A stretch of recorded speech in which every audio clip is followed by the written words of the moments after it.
Sempat stok kosong berbulan-bulan, Dinas Kesehatan Provinsi Bali menyatakan saat ini stok vaksin anti rabies atau VAR sudah cukup banyak. Meski demikian, masyarakat dihimbau tetap meningkatkan kewaspadaan terhadap keberadaan anjing liar.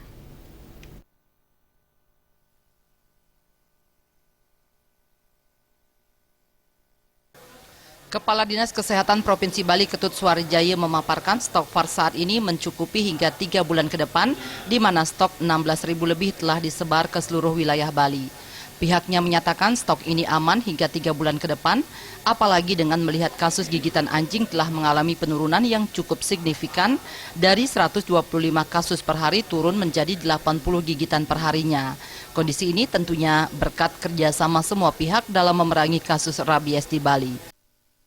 Yang lebih menggembirakan sekarang bahwa partisipasi masyarakat untuk bagaimana mengatasi populasi anjing ini sudah semakin baik ya.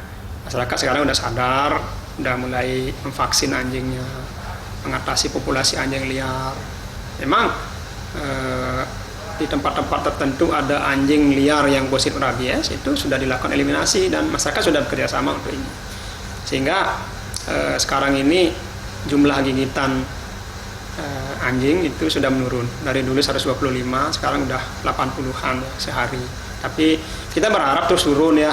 Kalau bisa nggak ada orang yang kegigit anjing lah gitu.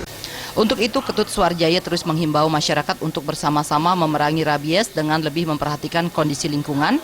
Bila ditemukan anjing liar yang tak bertuan, sebaiknya segera dilakukan eliminasi agar tidak membahayakan masyarakat di kemudian hari.